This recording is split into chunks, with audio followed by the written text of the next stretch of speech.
Welcome to Conversations with Miss Marcy, the podcast where we get real about relationships, culture, and the truth that shapes us. No fluff, no filters, just bold conversations that matter. Now let's dive in.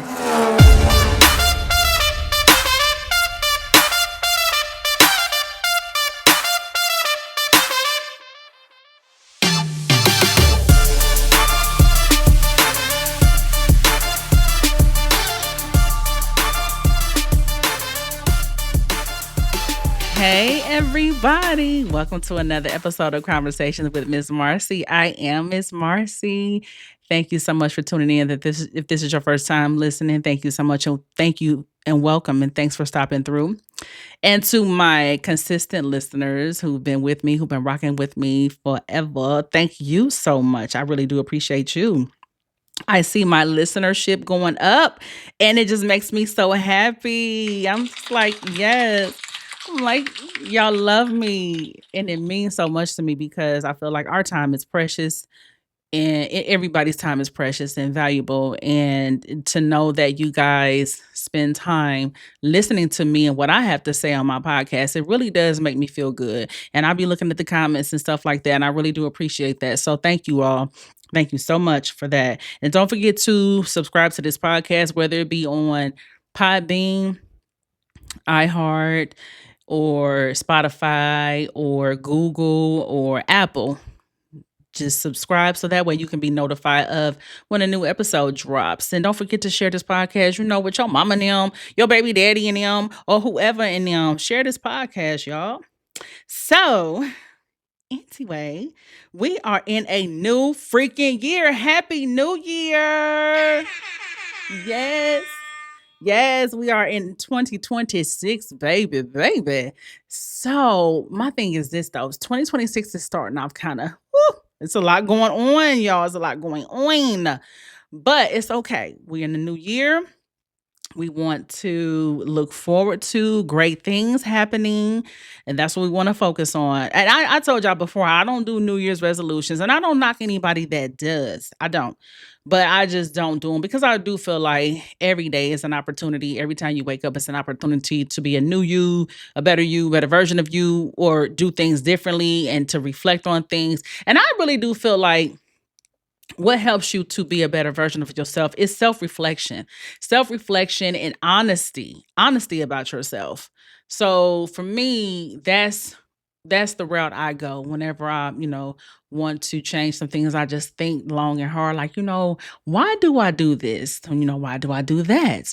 And I think back and I just kind of go from there, they say you can't, if you don't reveal it, you can't heal it. You know what I mean? If you're not honest about it, you can't do anything. If you want to be in denial about stuff, then yeah, you're gonna stay where you are, emotionally and things like that, mentally and stuff like that. But if you really want to change things, you got to really be honest with yourself. And I think it doesn't take a new calendar year for anybody to do that. So yeah, that's how I feel about that. So let me get into this ad real quick, y'all, just so we can get this going. All right.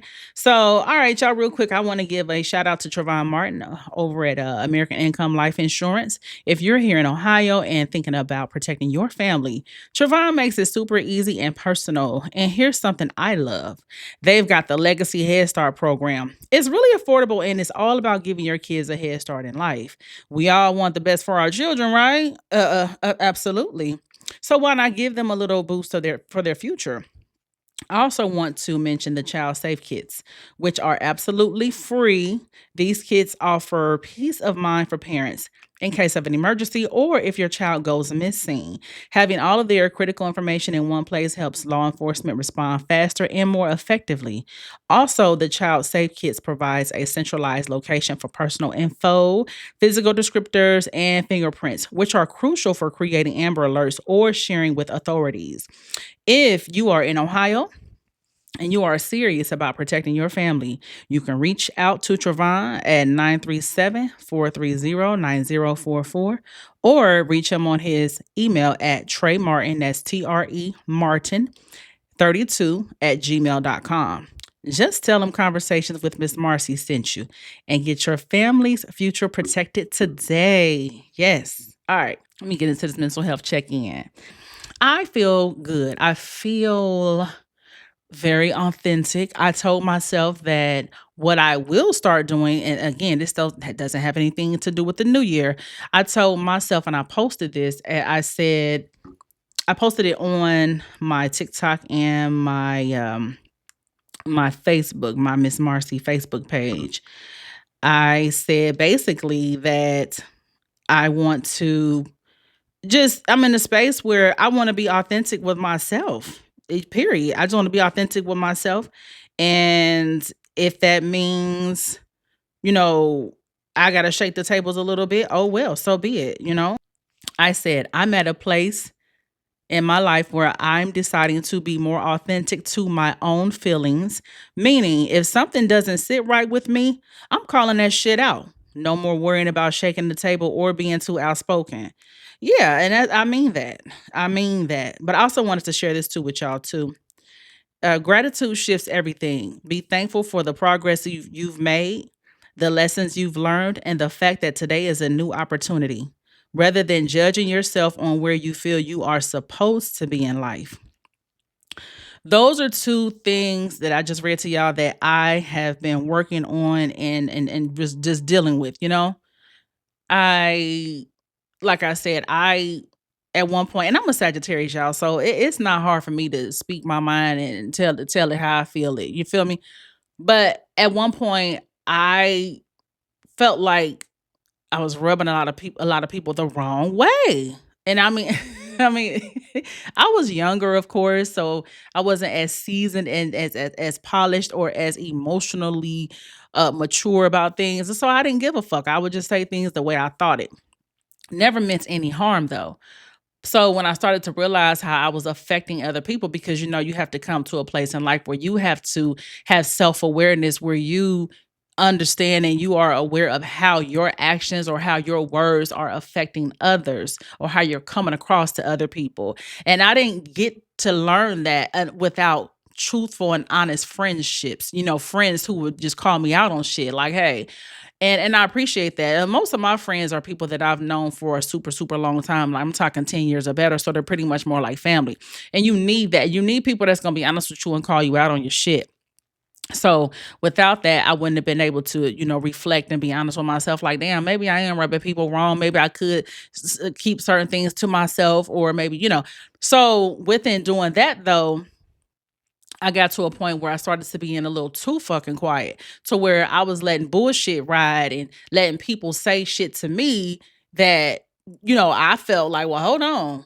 And so what started to happen was I started to internalize things in terms of, harping on shit for a long time, thinking about, oh, why she say this or why she do that, or, things like that. And oh, I don't want to say nothing because, oh, I don't want to start no shit. I don't want to shake the table. I don't want nobody to be mad at me and thinking this is another case of me, trying to start some shit. You know what I mean? So I said, you know what? I was tired of that internal war within myself. I became so tired of that in recent years. I became so tired of that. And I just decided, like, that's what made me post that, because I said, you know what, fuck that. If some shit ain't sitting right for me, I'm going to speak on it, because people don't have a problem doing that for me. And it's not about being tit for tat, but it's about being honest with yourself about how you feel. I mean, you have to be honest, because stuff will eat at you. And there's a way to talk to people and be confrontational without it being a big old thing or a nasty ugly brawl or a nasty ugly argument or nothing like that. I feel like if you know how to conduct yourself as an adult, and you are talking to another adult who is also mature enough, then it should be okay. It shouldn't have to be a nasty old, a big nasty cussing out. I just had a conversation with a family member, one of my aunts on my dad's side, where I felt that there was a situation where I felt like it could have been handled differently in terms of just the way it looked, the way it came out. You know what I'm saying? And had a conversation with her, and she received it well, and she didn't take it no type of way. She respected my feelings, she respected my thought, and it was something that I had been sitting on for a couple of months. it was an event that took place basically, and it was said to be one thing, but then when I saw on Facebook it was a whole nother thing, and I was just like, oh well, hold on now. Like, what was up with that? What was that about? But we also want to make sure we're not taking things too personal too sometimes, because some things don't, some things are not what they seem. But again, I didn't come off in a aggressive starting shit type of manner. I just was having a conversation like, hey, this is what I noticed with this. This is what you said, but this is what I saw. So this is how this made me feel. You know what I'm saying? So it was like that. So we talked, we cleared things up, and everything's all good. Everything's all good. But again, like I said, that's what happens when you can talk in a mature tone and a mature manner, and everything don't have to be all sour and shitty. You know what I mean? Because I'm at a place anyway right now where like I said, I live a quiet, peaceful life. So I don't have no craziness going on a daily basis. Hell, I don't even really talk to nobody on a daily basis, to be honest with you. I'm just kind of like, I mean, I'm not saying nobody can't call me and talk to me, but I'm just saying I don't talk on the phone much. And I never thought I would see the day that I didn't talk on no damn phone, because I know when I was when I was a younger girl in my teens and 20s, and hell, sometimes some of my 30s, I used to be on that phone. But now I be like, shit, I get out from work. I don't want nobody to call. I don't want to talk on the phone. I want to decompress and enjoy my time and just, relax or whatever. But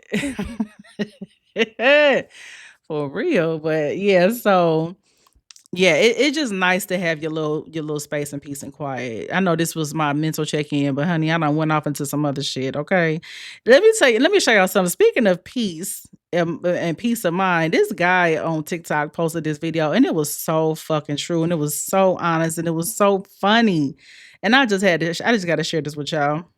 He goes by Chief Topics. Let me show y'all this. Hold on. You strict than a motherfucker talking to somebody that created their own piece. And I just want to warn everybody, because I don't want you to be blindsided. I don't want you to be trying to figure out what happened and what's wrong. Them motherfuckers don't give a damn. One wrong move, you breathe one wrong motherfucking way. I ain't lying. You go in there and get strawberry jelly and she asks for grape, you a slow bitch that can't tell the difference between red and purple, and you gotta go. She done with it. I can't do this no more. I'm telling you what they go do to you. I'm telling you what the fuck is gonna happen. So I don't want you to be sitting up hollering about nobody ever told you nothing.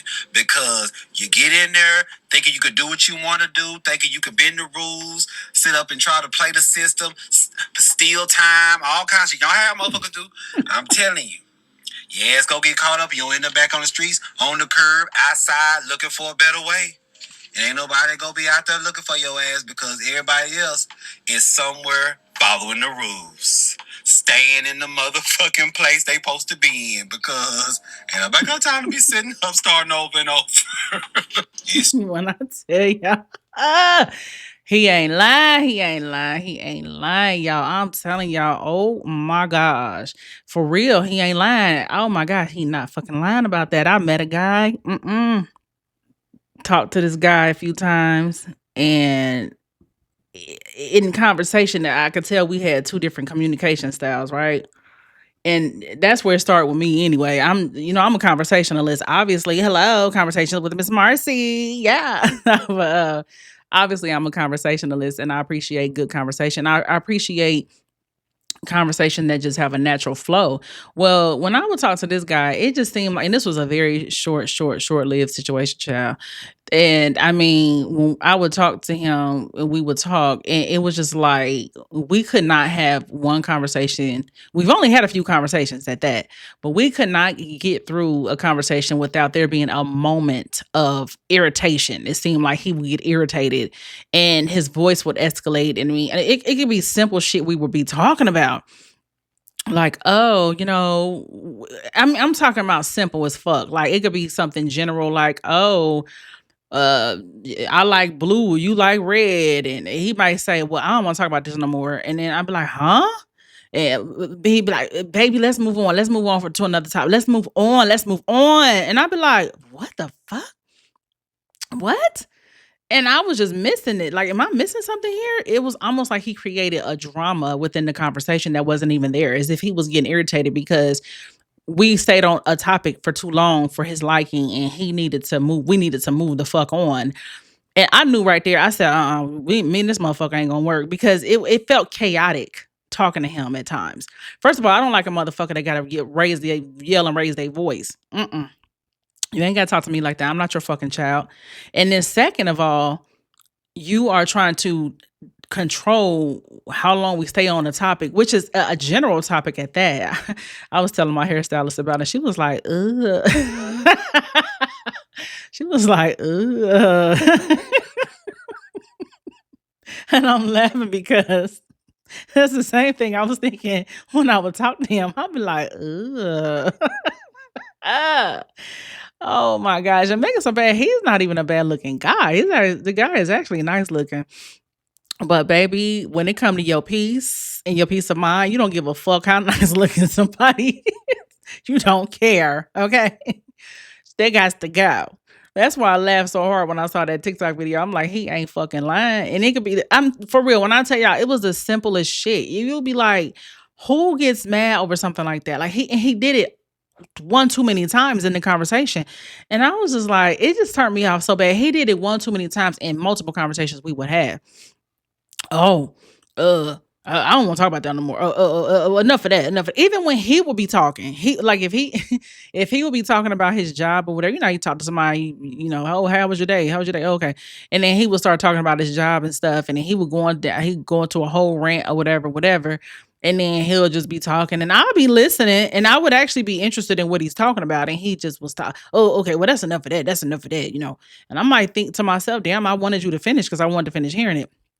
But like I said, I just didn't like the communication style. I just didn't like it. I felt like we had one too many times, and I let him know. He saw that. My energy shifted, and he saw that, and he asked me about it. Like, hey, I really do like you and everything, and I'm not sure what happened because I just kind of started slacking up from talking to him.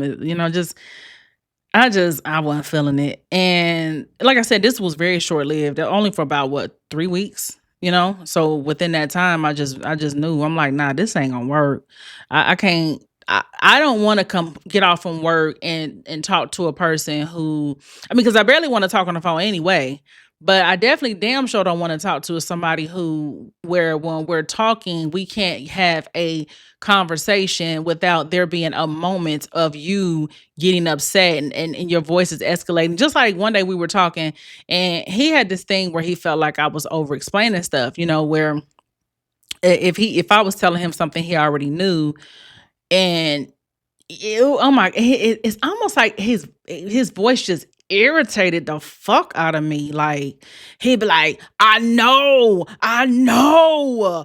baby, I know. Let me pull my truck over. What the fuck you got to pull your truck over for? Like, nigga, it is not that serious. Like, dude, you could just simply say, "Oh yeah, I know. You told me that. You already told me that. I know." Or, "I know what you mean. I listen to you. You know what I'm saying? I hear you. I mean, you don't have it don't take all of that shit. So it just really got the fuck on my nerves, and yeah, couldn't do it. Shit. And then the way that he would call me baby all the fucking time, I didn't like that either because it's like, I'm not your woman. I would cringe every time he called me baby. He'd be like, baby, baby. I mean, me and this guy had only talked for, like I said, about 2 or 3 weeks, and we never had sex or nothing like that.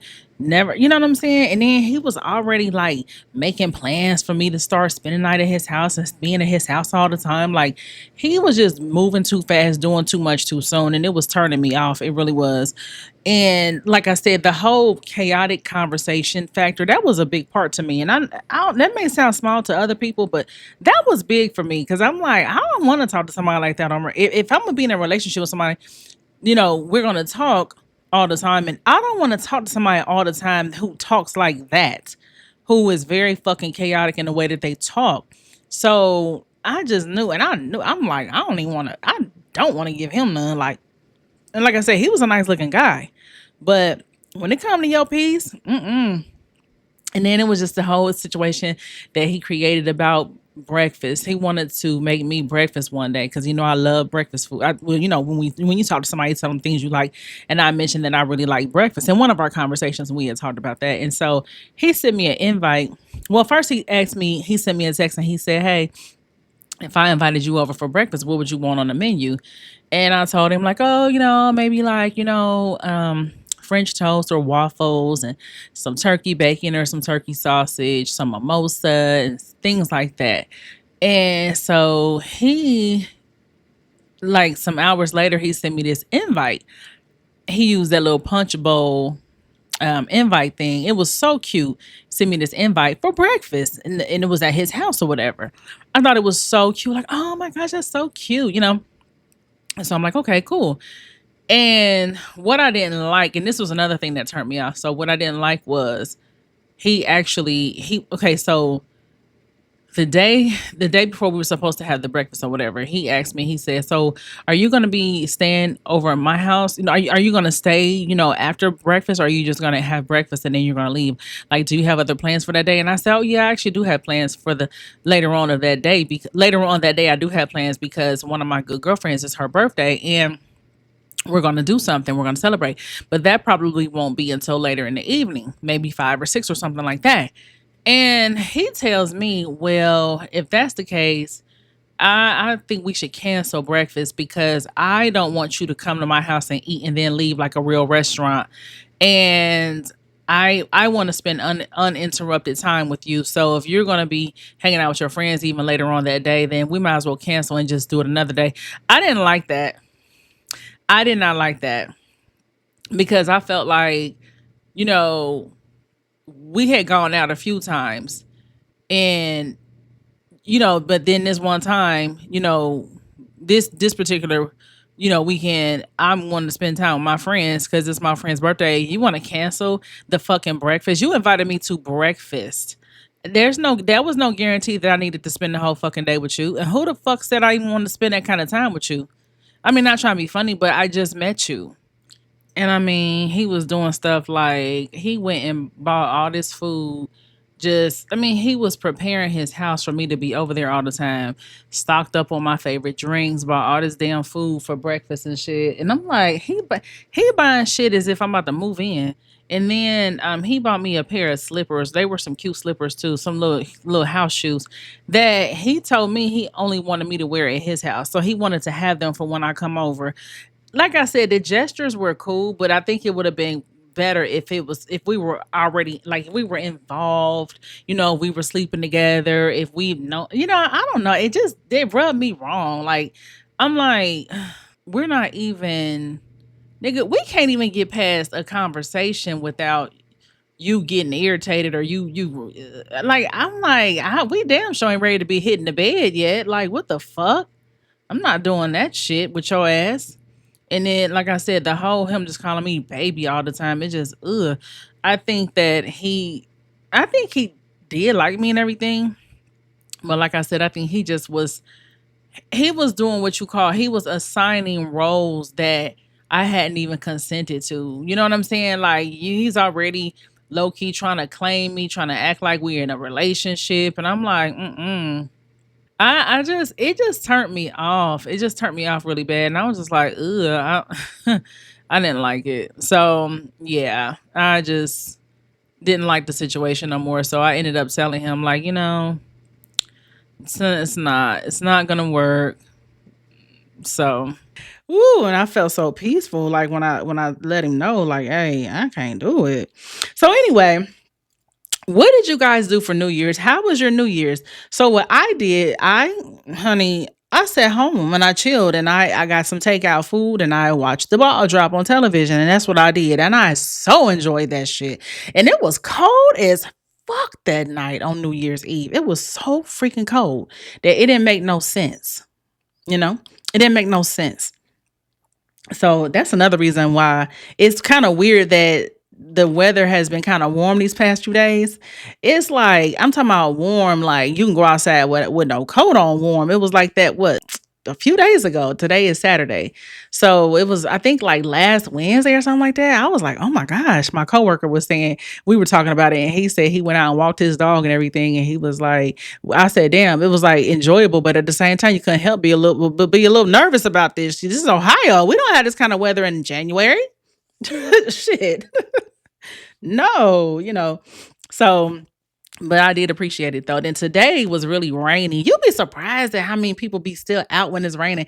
When it's raining, I don't really think about being out. I had to run up to the mall today to get a few things or whatever. And I was just like, oh my gosh, it's all these people are out and it's like raining. It's like one of them dreary days where you just want to Netflix and chill type shit or lay up with your boo, honey. You know what I'm saying? But yes, it was just like one of them days. So I got up and I did a workout. I did a really good workout actually. And I then I went to the mall. Like I said, I had to run up to Easton. I went and got my eyebrows threaded as well. And then because my eyebrows was looking a mess, I went and got my hair done yesterday because my fucking edges was looking a mess, looking raggedy and shit. Had to get that together. So anyway, I went and got my brother a birthday gift and a card because his birthday was actually on the 7th. I know I'm late, but yeah. So I went and did that. And what else did I do? Oh, I went and came on home. I didn't need to go to the grocery store. I already did that last week, so I didn't need to do that.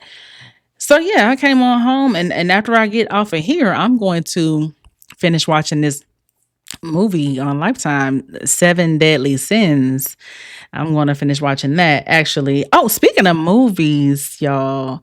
So I just saw an advertisement that Kelly Rowland and Method Man are about to do a movie together called Relationship Goals, and it's supposed to be based off of a book. And it looks so cute and so just, I'm like so here for it. It looks like it's going to be a cute, funny rom-com. It's coming out February 4th on Prime Time. I'm sorry, Amazon Prime. I will be watching. First of all, I like Kelly Rowland a lot, and honey, and Method Man is fine as shit. Okay, I mean, it really is good to see Kelly shine. You know, because I feel like for a long time she could never really shine next to Beyonce, and no fault of Beyonce's. It's just what the media would do. You know, just it's what how the media like to play things up or whatever, and downplay other people for certain people. But just like with the Kamala Harris with her campaign, and Beyonce and Kelly were there, but the media only talked about fucking Beyonce being there and what she had to say. And Kelly was there and Kelly spoke too. And I just didn't like that. I just don't like stuff like that. So, and again, no fault of Beyonce's. It was just what the media like to do. So I always like to see when Kelly's getting her shine on. She's beautiful. She seems so sweet, so down to earth, you know, and she just seemed just like a very easy to get along type of person. She really does. So I can always appreciate when I see her getting her stuff, you know, getting good things come her way and everything. And just like when she got married or when she got engaged, or I remember I think it was either her engagement or her pregnancy, one of them, where it was like folks weren't even talking about it because it was around a time where the situation with Jay-Z and Solange happened in the elevator or whatever. It just seemed like she always, you know, and I'm not even saying that Kelly Rowland wants all the shine like that, but it just seemed like she can never really shine like she can because of they like to pit her against Beyonce. And I don't like either how when she would do interviews, if she had a new project coming out or whatever, and it seemed like the interviewer would always try to get some questions in about Beyonce. And I never liked that. I thought that was so fucking disrespectful. Cause y'all know Beyonce really don't do interviews and stuff. But it's like, y'all not about to take this motherfucking time to talk to me about Beyonce just because, you know, I know we are like sisters and everything. This is what I would be thinking if I was Kelly. I know we like sisters and everything, but it's like, shit, y'all not about to, no, cut it out. So I just feel like Kelly and Beyonce are like sisters. They've both been in the industry for way too long for the media to be still playing them type of games, you know? So like I said, I do appreciate when Kelly is in a position where she can be well received and respected and loved. And she is, you know, she is. And I like the fact that she's on the Boys Mind tour and Beyonce and Jay-Z come out to support. And I'm so pissed I didn't go see that tour. I'm so pissed. But yeah, so I'm gonna definitely be checking out that movie. And so yes, I'm looking forward to that. And all right, so what we gonna get into today? Okay, so speaking of a new year and new things happening, and people starting New Year's resolutions and people doing new things and just taking on just whatever. I want to talk about. I had a whole nother topic that I wanted to talk about, but today when I was on my way to the Easton Mall, you know what? Easton Mall is so pretty, sidebar, so pretty in this time of year. It is, oh my God, it reminds me of those Christmas movies that I love to watch. It just, the setting and the scenery is so fucking pretty. And that's one thing I can appreciate about Columbus too, is that they have a lot of shopping areas. Like, you know, there's a lot of different parts to Columbus. Like you have Reynoldsburg, you have Whitehall, you have Gahanna, you have Pickerington, you have New Albany, you have um just all these different parts that make up Columbus, Pataskala, Blacklick, all these areas, and they all have their own like shopping and things like that. Just so many places to shop here, like little mini malls, strip malls, and stuff like that. And I love that. But anyway, like I said, I had to run up to Easton today to get a few things, and I was just thinking, I said, you know what? I think I'm going to talk about this today. So, this is what I'm going to talk about. I want to talk about church. Okay. And the reason I said I want to talk about this is because it is a new year. And I know a lot of times people make the resolution of going to church more and, trying to focus on their walk with God more and things like that. And first of all, that's a great thing. When it comes to church, though, it just seems like it's come to a place where it's come to a time that it seems like, okay, is church a business, or is it a place where people just want to say they go because, they want to look good for the public, because I ain't gonna lie, this may sound silly, but when I see people posting pictures of themselves going to church on social media, I kind of be like, what? I mean, what's the point of that? Like, I don't know, like you want people to see you dressed up and you want to say you going to church and stuff. I don't feel like that's necessary. I just don't. I don't know. I just, and I know to each his own, but for me, I just feel like I don't need to take a picture of myself going to church or nothing like that. I don't need to do that. But anyway, this thing with church and money and, the pastors having certain types of money, driving certain types of vehicles, living a certain lifestyle, those things have always, actually for a long time, made people question the validity of the church and the pastors' preachings. And then, hell, here lately, there's been a lot of stuff in the media going on with these pastors. I think one pastor just got unalived by his wife, allegedly. And there's then another young lady, I can't remember her name. These are stories that I've saw in the headlines, but I haven't tapped into them yet. There's another young lady who exposed her pastor husband for cheating and things like that. So there's a lot going on within the churches as well. Now, I'm the kind of person, I don't give like, first of all, I am a believer, first of all.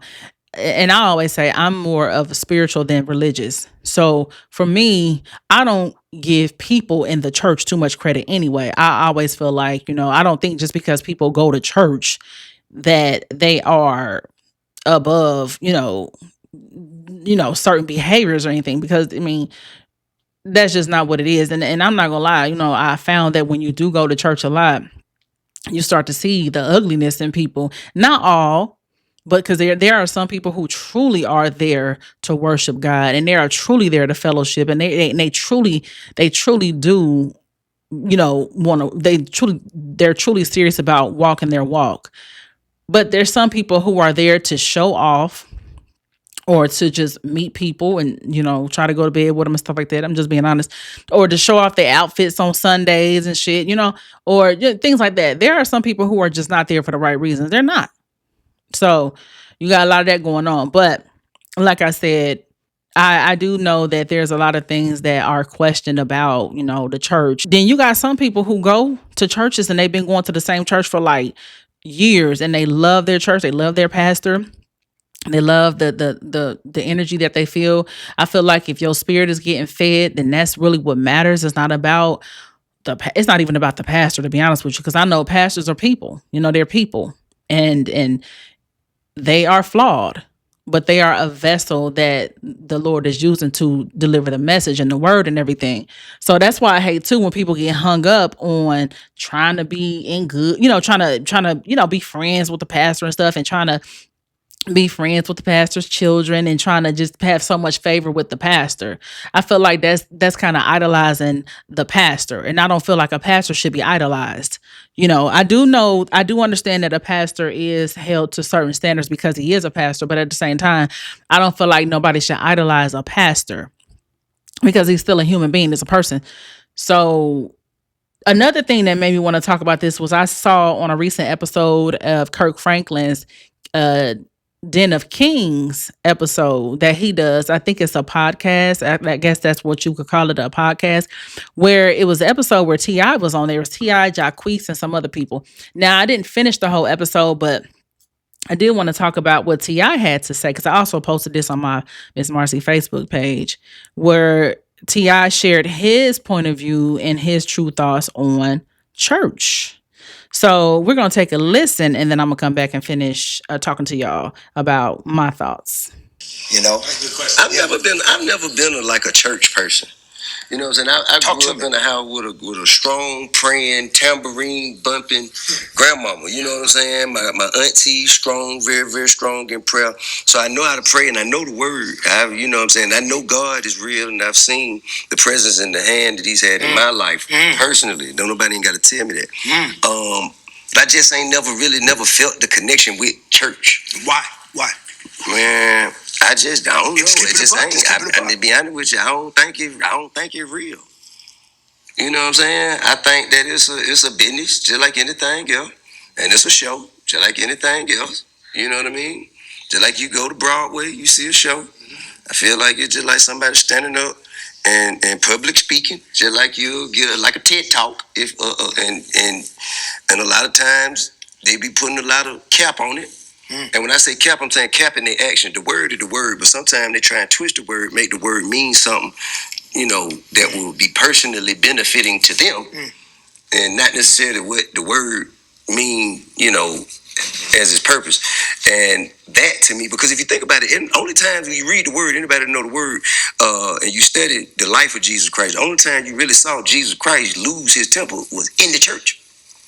He went to the church and seen what was going on in the church, seeing how the church people were handling the word of God and what they were doing to manipulate it, to personally benefit, from the word of God. That's when Jesus got mad, flipping tables. Oh, that's when he flipped tables. Yeah, flipping tables. You know what I'm saying? You had Jesus out here like he don't love hip hop. You know what I'm saying?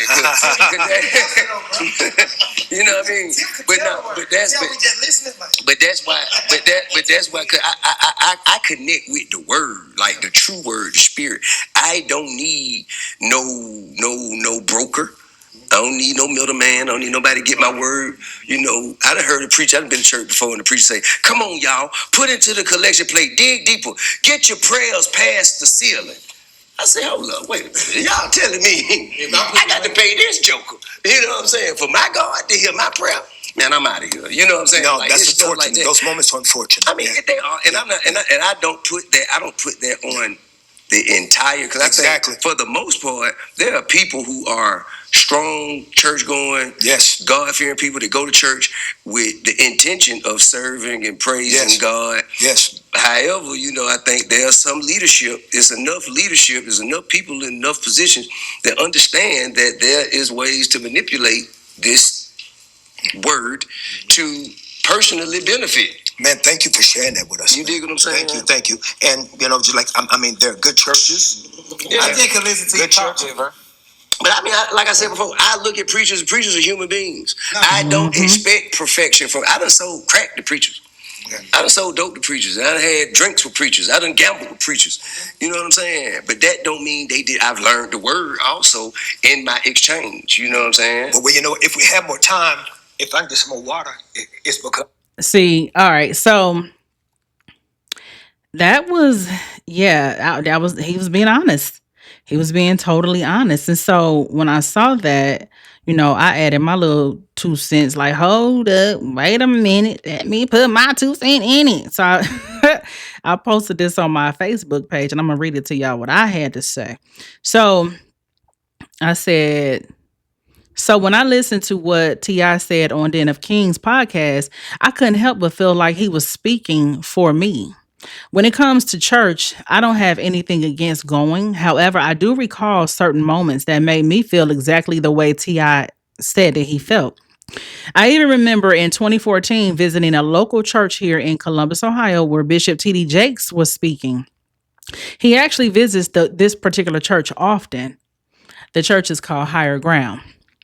So I said during service, I remember him saying, and this is no knock to the church. So if y'all Higher Ground listeners out there, don't take offense to what I'm saying. I said, T.D. Jakes was speaking. He actually visits the church often. During the service, I remember him saying, I need my $500. Was it? Wait a minute. Was it Higher Ground or was it New Salem? I think it was Higher Ground. Anyway, sorry. He said, I need my $500 people to stand right here. This is for my $500 people. And I remember this, and I remember thinking like, what? My $300 people, y'all stand right here. My $300 people stand right here. And then and as he summoned them to stand in a certain spot to give that particular amount of offering. That really turned me off. It did. Then another incident, I saw Juanita Bynum. Y'all remember Juanita Bynum? Where is Juanita Bynum? Like, I don't ever hear about her no more. Man, I remember she was like real big at one point. But it seemed like after she had got into that nasty brawl with her then husband, Pastor Weeks, it just seemed like, I don't know, we just stopped hearing from her. They got into it in the parking lot of the church. I think it was bad too. And they had a big old lavish wedding too prior to that. But anyway, I saw Juanita Bynum a few years prior at another local church, and she was doing the same thing, basically telling people the amount of money to give. She was saying God told her to tell X amount of people to give X amount. And I thought to myself, God ain't told you to tell these people that. And the service did feel like a performance. And having said all that, I ain't mad at what T.I. had to say about church. It's not all, but it is some. Yeah, so I mean, and it's like, again, like I said, I don't have anything with going to church. I don't have anything against going to church or nothing like that. But you will see things in there that will make you question things.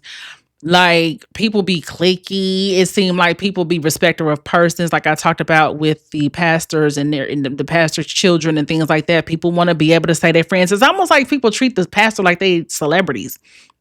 And then not only that, but you got people who also they seem quote unquote popular amongst the church because maybe they've been going there for a long time, or they were maybe like the first family of the church when the church first started and things like that. And I'm not saying people don't have a right to have a certain level of respect, but it seemed like just people being respecter of persons, where it's like, oh, you listen to what this person got to say, but when they get up there and speak, but then when another person get up there and speak, you're talking and you're not listening, not paying attention because you don't feel that person is as important as that other person, because this is so-and-so, this is sister so-and-so, or this is sister so-and-so's daughter, like stuff like that is a big turnoff. I just feel like everybody should be treated equally. I don't care who it is in the church, and I don't care how nobody dress, what kind of cars they drive. That's another thing. And it's always been said that people in black churches come for a fashion show. They come for a fashion show, and they want to look good. They want to, especially nowadays, like I said, with social media and all these picture type of apps that are like just driving forces in the community and in the world nowadays. Everybody want to always be captured looking good and dressed good and all that kind of stuff. I feel like with social media, though, it's like a double-edged sword when it comes to church and stuff, because you can record sermons and stuff. So for people who can't go to church for whatever reason that day or whatever, they can watch it online. And I do appreciate stuff like that. You can watch it online. I so appreciate that. But like I said, what T.I. said really did resonate with me, And it's not to say that a person shouldn't go to church, but I will say this. I don't judge people or knock people who don't go to church. I don't do that, because I have found that there are some times where you could be, you can know somebody that goes to church and they can be the nastiest person, like just nasty and mean and judgmental and things like that. and somebody who don't go to church can be just as warm and kind and treat you the way you're supposed to be, treat you Christ-like, so I've seen that. So that's why I don't judge people who don't go to church. I don't sit up and think just because people go to church that they all good and they all holy and sanctified and Holy Ghost filled. And I don't assume that. I don't. So yeah, and I remember like one of my aunts, this another aunt on my dad's side, and I think she Pentecostal or apostolic or something like that. And yeah, like I always say, I'm more religious than spirit. I mean, I'm more spiritual than religious, so I don't really, But she and I was having a conversation, and she kind of irritated me, kind of rubbed me the wrong way when we started talking about, somehow we were talking about the end of days or something like that, or end of times and stuff. And she was talking about, and she's older, and I respect my elders and things like that. But she was like, said something along the lines of, so yeah, you better make sure, you right. And this and y'all young people got to make sure you right. And this and that. And it was just the way she just could not wait to kind of get into that. And I think what irritated me was, and what I didn't like about it was, people who do that, you're assuming what my relationship with the God of my understanding is or isn't when you don't know. Because that's something I don't sit up and I don't talk, I don't, it's certain things I just don't really talk about all loud and like that. I feel like I can give you my testimony, and I can give you, I can tell you about how God has worked in my life and things that I've seen and things like that. But I don't have to sit up here and I don't have to sit up here and try to persuade you to know that I have a relationship with God. And I don't have to do that. It's none of your business. My relationship and my walk is none of your business. You need to stay focused on yours. I mean, of course I didn't say this to her, but I just didn't like that. The whole just trying to come at somebody as if I needed to explain to you or prove to you that I am saved and I do believe and I am trying to live right. And at the same time, not trying to be funny, but my cousin, which is her daughter, is wanting to have a baby with her boyfriend. I said boyfriend, not husband. And I'm not a judge. I'm not judging that. I don't even care about that. But what I'm saying is for you to sit up and try to come down on me and tell me, it's like, but are you talking to your daughter about having a child out of wedlock? Have you had that conversation with her? And I understand my cousin is grown, but still. And again, I'm not judging that. That's not nothing I ever judge people about. But what I'm just saying, if you're going to be the type of person, you so religious and you want to come at other people about what they need to be doing, I just wondered, had she had that conversation with her daughter, my cousin. Okay.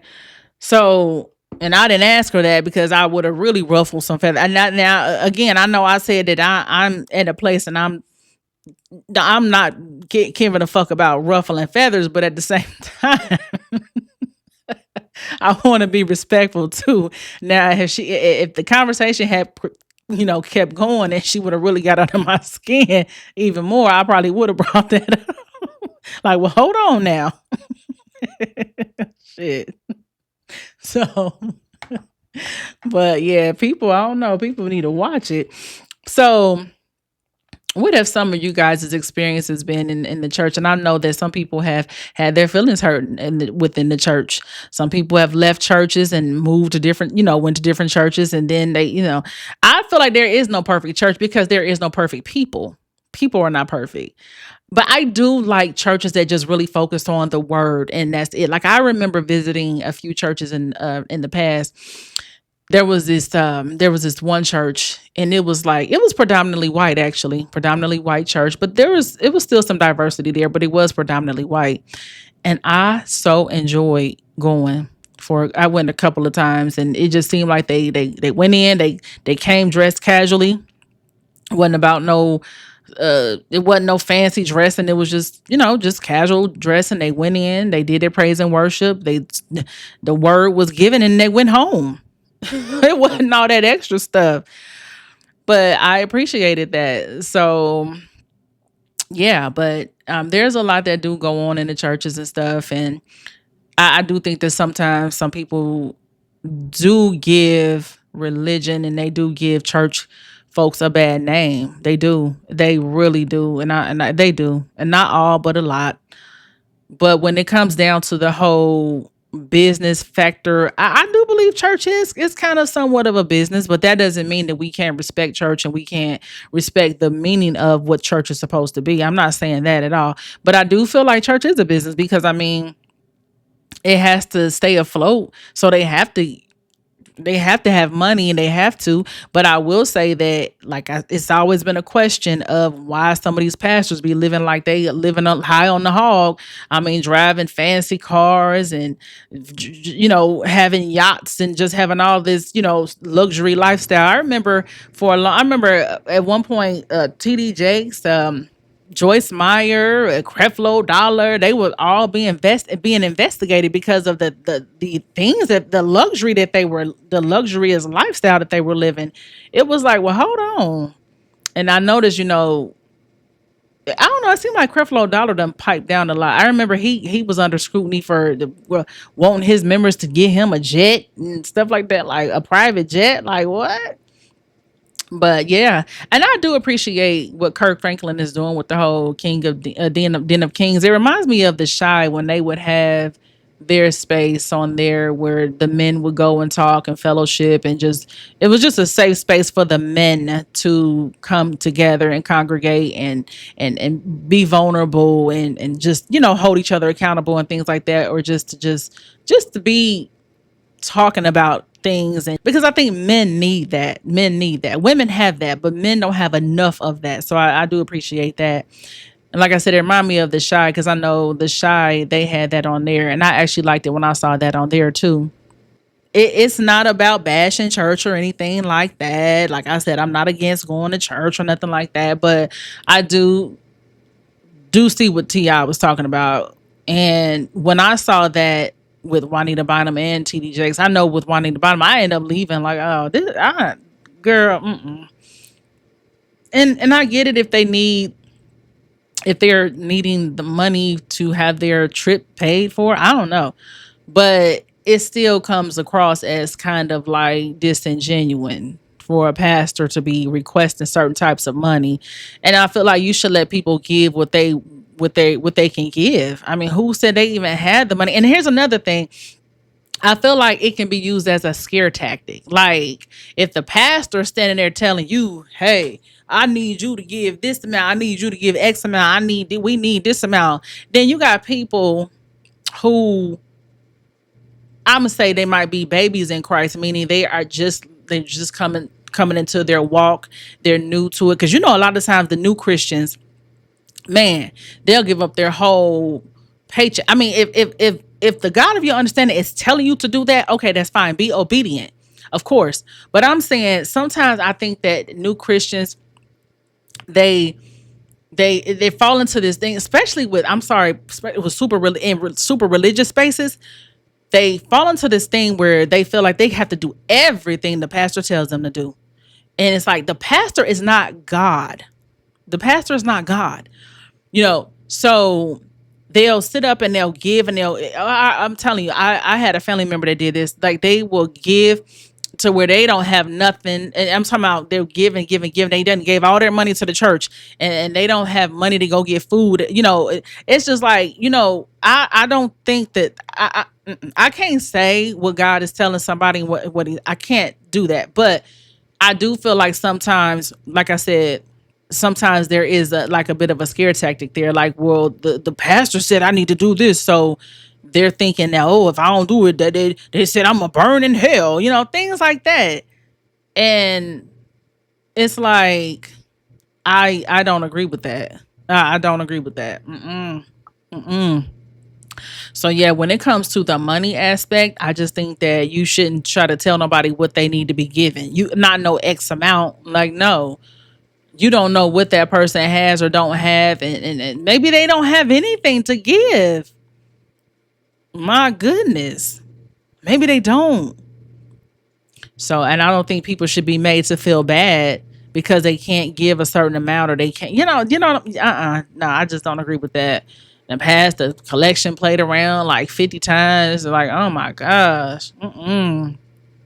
But I've heard some people say that's some of the things that turn them off of church. Some people don't even go to church. I actually feel like there's more people nowadays that don't even go to church as often. I don't even really hear people talking about going to church often no more. They don't. They don't. That I remember like years ago, there were I'm talking about around the time when I first got saved, that everybody was still going to church a lot. It was like, but it seemed like now, I don't know, people don't really go to church as much, or am I missing something? It just seemed like people don't really go to church as often as they used to. People maybe they watch it online or things like that, or but I just know, not just realize that a lot of people don't seem like they go to church as often anymore. Mm. Maybe a lot of people do feel like what Ti was talking about. I don't know. All right, now let's go ahead and tap into TikTok. Let's go over here and see what the users of TikTok had to say about the topic.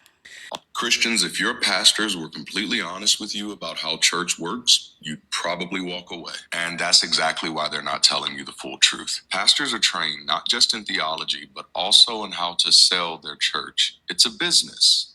And that's not even the worst part. It's a system designed to keep people in line, keep the money flowing in, and to keep you from questioning too much. And I know this because I used to be one of them. I stood on the platform week over week believing that I was doing the work of God. But looking back, I realized how much I kept hidden, sometimes because I was trained to, and sometimes because I didn't even recognize the problems myself. Now, here's the irony.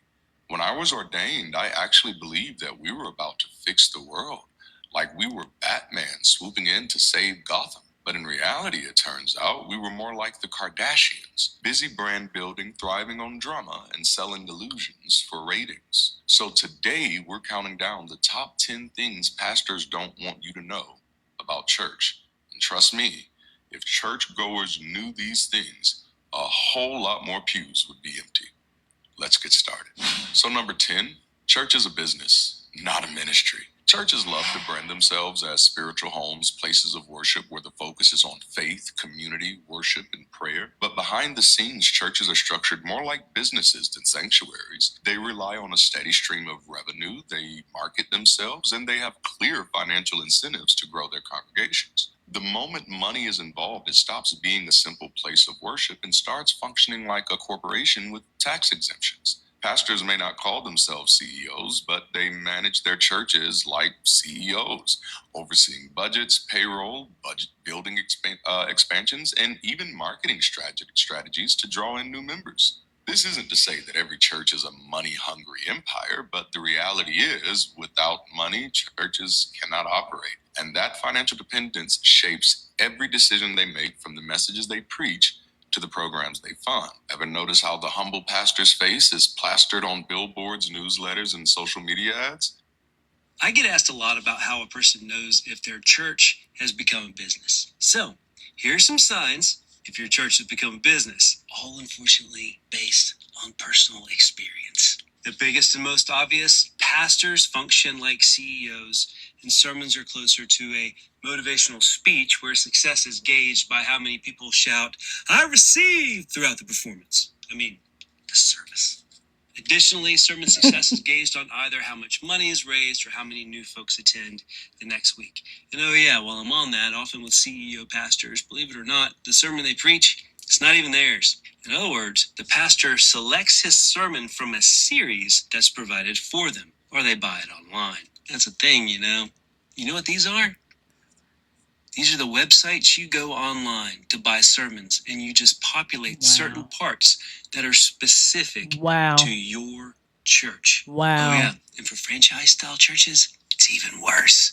But we'll talk about that in the next video. It's quite personal. Next up, praise and worship is turned into a performance. And in the big churches, the best and most attractive are chosen as the worship and praise leaders. Worship leaders are treated like celebrities. And additionally, there's a certain pattern to the worship.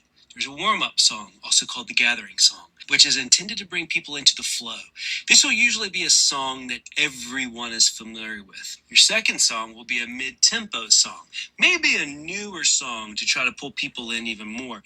And the third song will typically be the emotional song, the tearjerker. You can't just use this song first, it just throws everybody. And the fourth song, That's the one that has the build that pulls everything together. It's the celebration song. And sometimes you can flip the second and the fourth song, but this is the general flow. During worship sets, flow is big. And if there's going to be a big ask for giving, like a special building project, the emotional song will sometimes be moved to the fourth song to move people into the idea of additional collection other than the tithe. All these songs are tightly coordinated, and while it looks like the spirit is flowing, often it's not. When the team breaks out into that spontaneous verse of a popular Coldplay or U2 song, that wasn't improvised. That was rehearsed. In fact, time limits are tightly controlled. So if there actually was a move of the Spirit, ain't nobody got time for that. And additionally, some of these churches will even plant worshipers into the audience in certain places. These worshipers are the ones that go all out, and they're designed to be used as markers so the audience sees them and they decide that they can be free enough to get engaged. I've seen these emails before, getting volunteers to stand and worship in certain places so the audience will take cues off them. This is a real thing because worship's powerful, and the more people that are moving, hey, that's a buying signal. And another thing with these churches, church members are actually customers, with numbers being the primary measure of success. People are coming to church to be fed instead of learning how to eat on their own. The priority is numbers, because numbers are attached to budgets. And the numbers from years prior and months prior are charted and measured. And sermons are picked out to be a driver of number and tithes. There's more on that in an upcoming video. And a warning sign in a lot of churches that this is the case is when churches will go, oh, we don't do memberships. And they love to say it over and over and over again. Trust me, there is a membership. But we'll talk about that in another video. Additionally, other churches are seen as competitors. Sure, leadership will say that they're praying for other churches and might even do it during the service. But if it's found out that you attended another church that week, or are going to a small group or an event sponsored by another church, you better watch out. Somebody's got their eye on you. Next up, evangelism is just another word for marketing. It's items on a spreadsheet that need to be checked instead of actual care and discipleship. Speaking of discipleship, the idea of discipleship is actually turned into an extra class that you need to check off on some kind of growth chart. Growth charts are big. Prayer and word studies are replaced by formula approaches. If you've done A, then you move to B. When you're dealing with B, then you move to C. Then you can be moved to a leadership team, which is actually just a volunteer employment program. And that also ties into the discipleship program that you're a part of. And things are tied into that specific church. It's not about evangelizing to bring you into the body of Christ.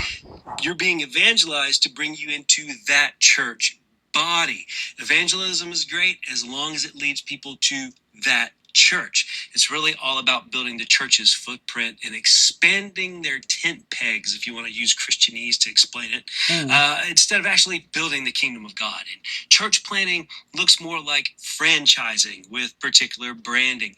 And we'll talk more about the franchise churches soon, because that's a whole other can of worms. And another sign that your church is becoming a business more than a church, your church might proclaim revival, but their version of revival is reduced to a few days of fundraising, a program, or a small conference to sell tickets and books. Now, notice I haven't talked a lot about Jesus, the bridegroom, the whole reason for the church.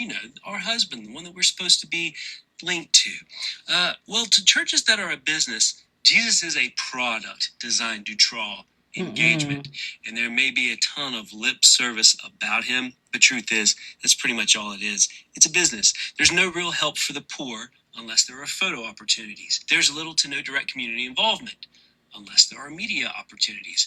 And there's little to no assistance to orphans, widows, or prisoners, because who has time or resources for that?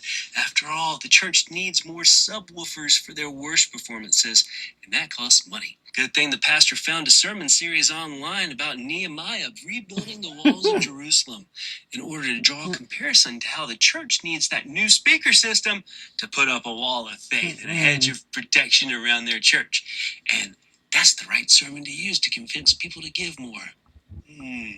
Now, you think I might be facetious, but unfortunately, that's a true story that I experienced, and I'm going to share it in my next video.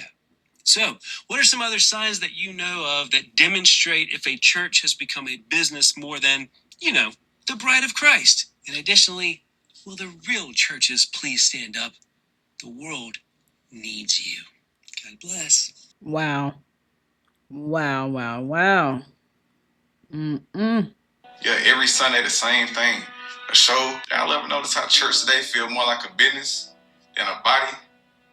Yeah, every Sunday the same thing. A show, a collection plate, and a sermon that sound more like a sales pitch and a motivational speech than salvation. Let's talk about it. Because a lot of these churches have turned into energy harvesting systems, draining people's spirit, their money, and their discernment, all while claiming to be kingdom work. Now this week, we all saw that pastor scold a woman because she gave $1,200 instead of $2,000 in the seed line. He told her she got in the wrong line. That right there, that's manipulation, not ministry. See, that's that line I was telling y'all that TD Jakes was talking about. This the line for my $500 people. This the line for my $300 people. So, y'all. The early assembly didn't look like that. The book of Acts says they met at homes, broke bread together, and shared all things in common. No spotlights, no entry fee for a word from Yahuwah. Just truth, repentance, and real community.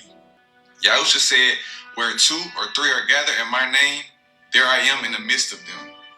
He didn't say where 2 or 3,000 are gathered under a 501c3 with VIP seating. See, the real temple isn't made with hands. It's you. It's me. It's every believer who walks in obedience and truth. So stop letting these systems feed off your guilt and call it faith. The Most High never told us to build empires. He told us to build disciples. If this message hit your ruach or your spirit, then it's time to come out from those buildings, come out from those lies, and return to the true assembly, the one Yahusha built, not the one man branded. The remnant, it ain't in the building. It's being built right now. Y'all ever know? Church is a part of the system just like any other major corporation, and a lot of people can't see that, like, oh, the church is a house of God, the church is the house of God.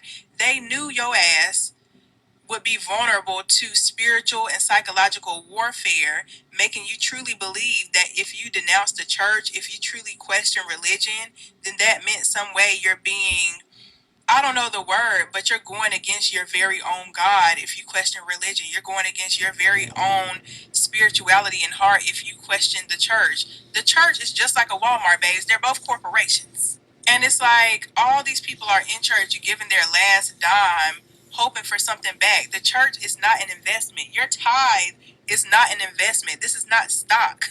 They're taking your money and they're telling you, okay, go pray about the rest. I know you can't pay your light bill now because you just gave us $300 to go towards tithing and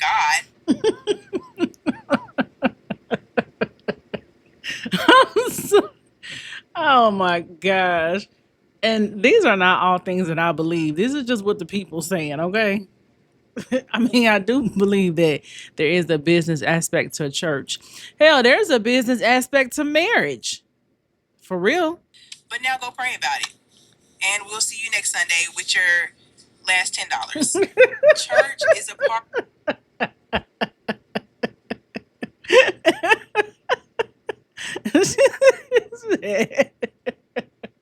We just you just gave us your last 300 and but I do remember one of my cousins when she had got saved and everything, she had joined I think it was a Pentecostal church, and she was like that. She was giving the church all her money. And I'm telling you, that's why I said I think it's a scare tactic that they use on people. I know spirituality is a controversial topic. Everyone has their feelings, beliefs, and thoughts about spirituality and how it should be practiced. So the way that I worship God may not be the same way that you prefer to worship God. One lady said church is in you and you don't have to go to church. And I agree, church is inside of you. Like that's true. But I choose to go to church just because it's the way that I connect to God. Mm-hmm. And I like how I feel. in the presence. What works for me may not work for you, and that is okay. But the whole point of my post had nothing to do with going to church. The point of my post was supporting businesses that are positive versus supporting businesses that do nothing for your community. And like I said, a lot of people like church is a business, church is a business. It is. And so what? If we can support TikTok Shop, Temu, Shein, Apple, and all the other big brands and all the other big companies, Right. why not support a local 501c3? And that was the point of my post. It had nothing to do with your religion or what I feel that you should believe or how I feel that you should worship. That was not the point of the post. But just wanted to clear that up. Yes, church is business in the sense that it takes in money, it hires employees, it has HR functions. The more people it serves, the more revenue the church has, the more things the church can do, and the more people church can hire. So if people stop coming, people stop giving, revenue goes down, people get fired, and the church has to close, just like any other business.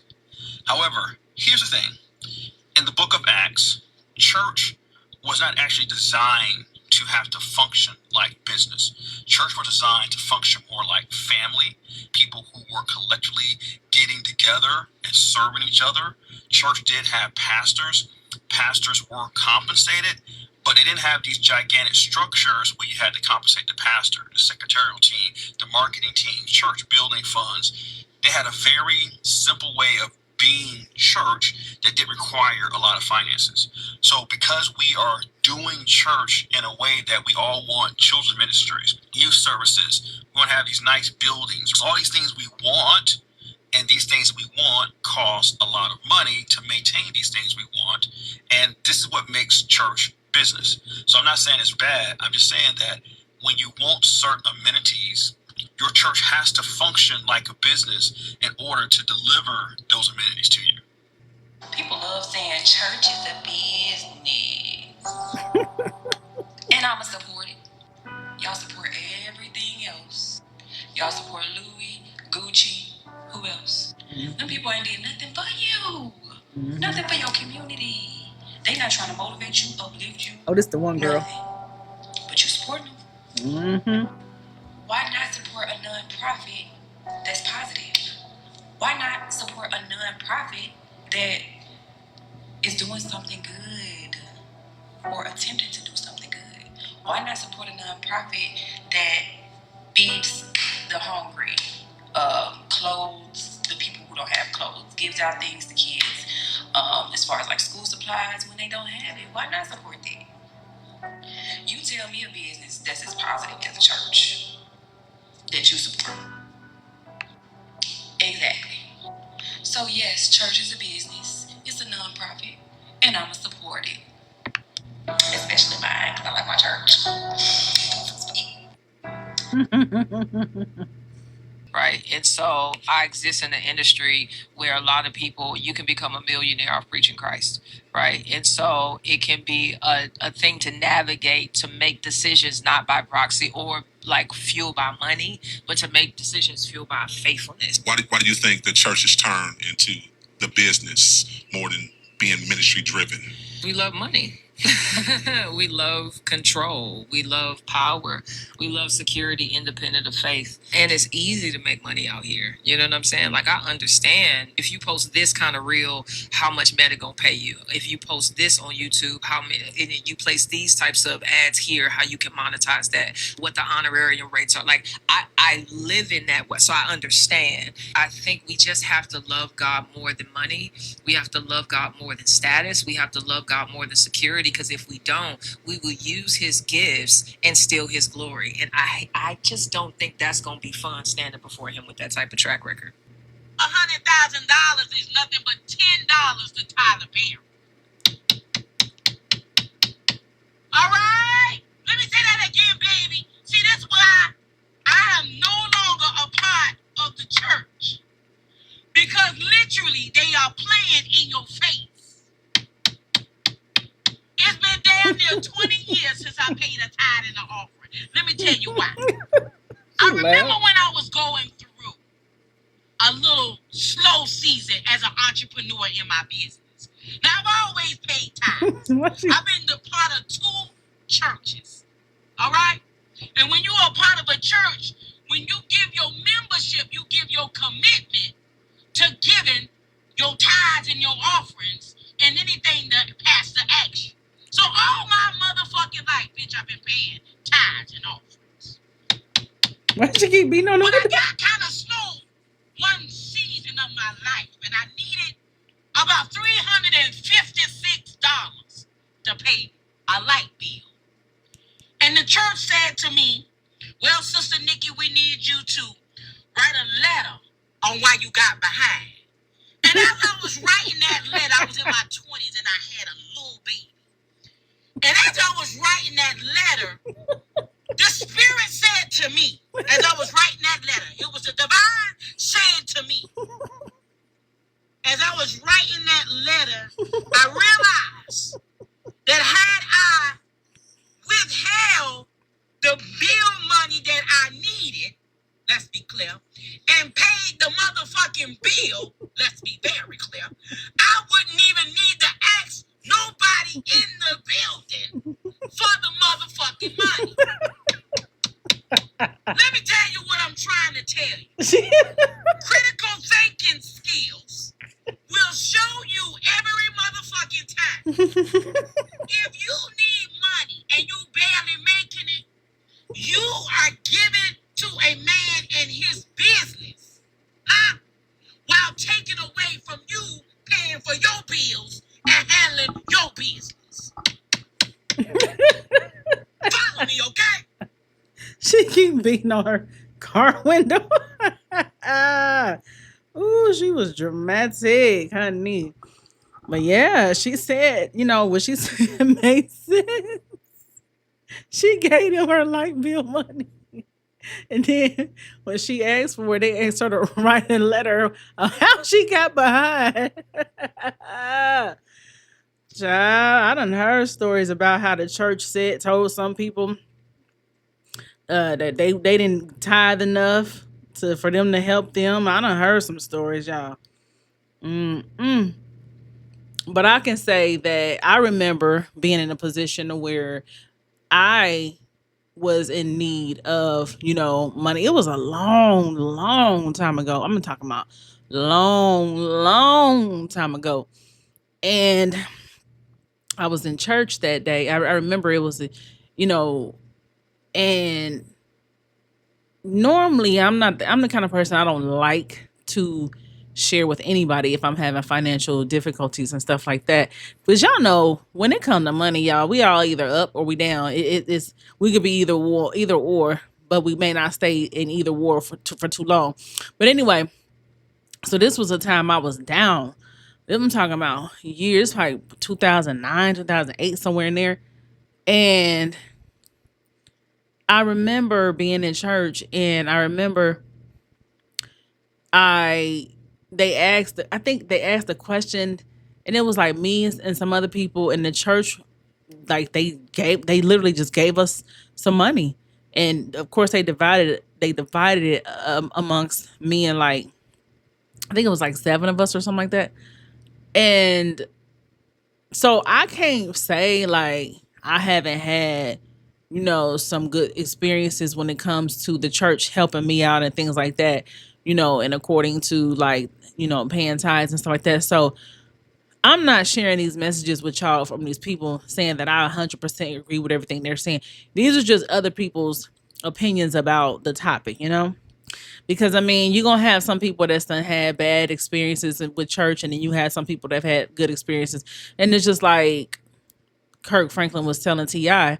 when he was talking about his experiences, and he was just like, those experiences are unfortunate because it can leave a bad taste in people's mouths, and it can make people question, okay, if church is a business, it's like the one young lady was saying, it's okay. It doesn't mean it's a bad thing, because the church is a positive pillar in the community.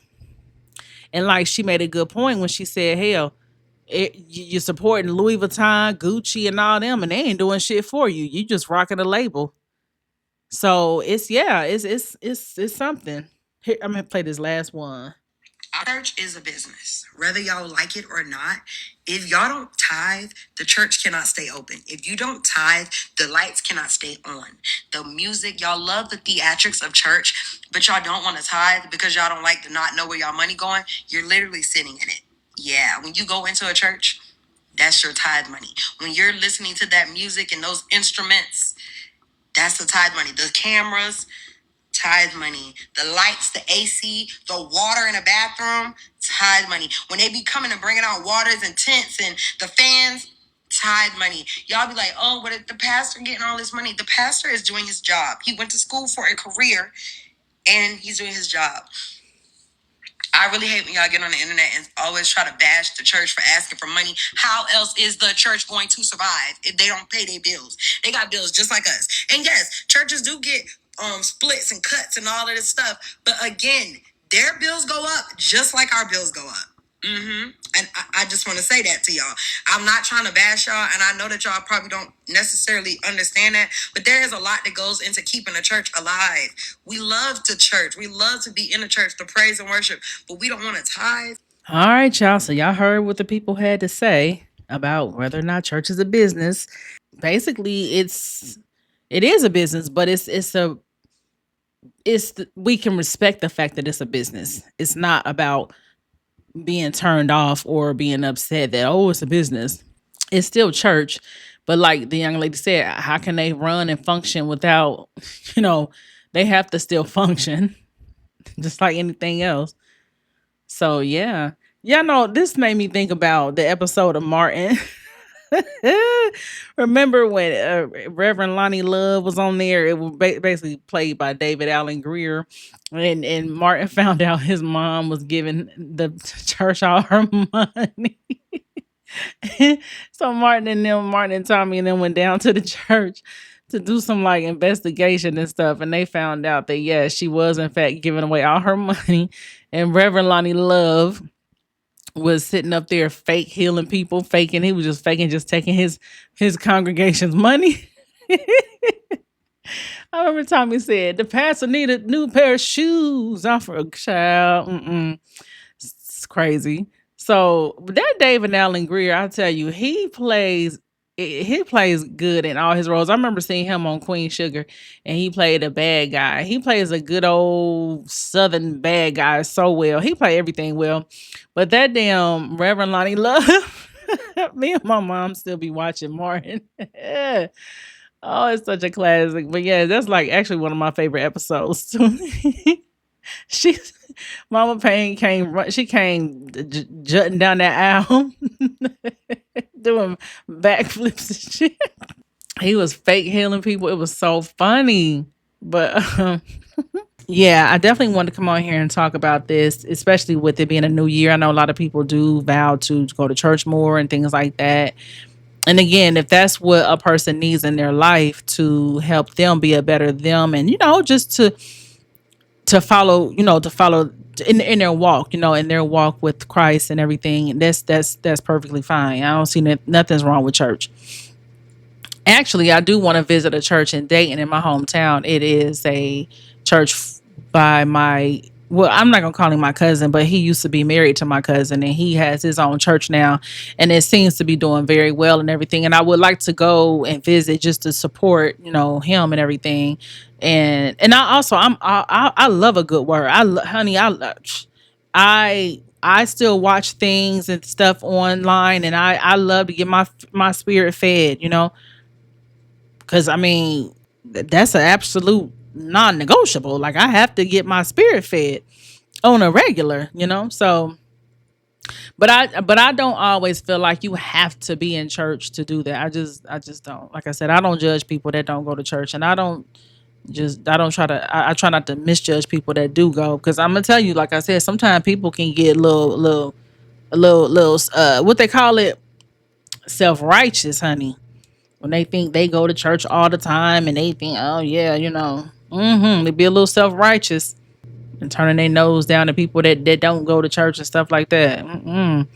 So anyway, well, I think that's all I had for this episode, and that's all I really want to say about it. you guys feel free to chime in and tell me your thoughts. What are your thoughts on what Ti had to say, or just overall, what do you feel about church? Has church become a just a show business type situation, or is it just the way people try to handle church is the issue, or what? I'm gonna say this too before I go. I will say that it seemed like the bigger the church, the more it does start to seem commercialized. It seemed like you got these big mega churches and stuff, and some people just go just to say they go. Like, oh, I go to TDJ's church, I go to Creflo Dollar church, I go to Joel Osteen's church. You know what I'm saying? Like, some people be doing that just to say they go to that church, and it's just so not genuine. It's like, you shouldn't be going just because of who it is, because it's on television and all that kind of stuff. If you really are getting your spirit fed there and it's really helping you in your life, I mean, then that's fine. But just don't go just to be saying you go to that church, or just because like some popularity type of shit. I don't like. The church I go to, the church that I was attending here, is a very popular church, and it got to the point where I didn't even want to tell people I go there, because I don't. It's not a popularity thing for me. I don't want to hear them like, "Oh, you go there? Oh, well, do you know so and so?" And not, I don't. I don't want to do. I don't want to do all that. I'm not there for all that. I don't want to do all that. So yeah, people try to make it a popularity thing.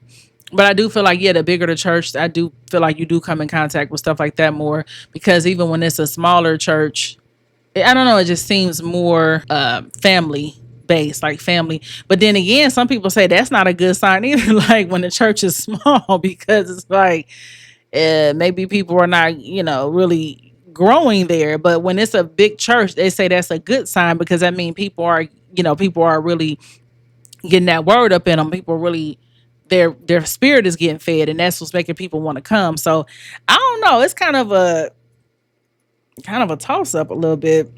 Like, well, what is it? Is it a bad thing when your church is super, super big, because you become more commercialized, and the more money you need, and the more money you're asking for, and the more you think you got to look a certain way when you go, you know? But yeah, so anyway, y'all, that's all I got for today. Hope you guys continue to enjoy your weekend, as I plan on doing the same. So yeah, y'all hit me up, send an email, or just go ahead and drop a comment on the podcast form that you're listening to this on, and I will catch you guys in the next episode. So then, peace. All right, guys, that's it for today's podcast. Thank you so much for tuning in. Be sure to like and subscribe, and follow me on social media. All right, take care.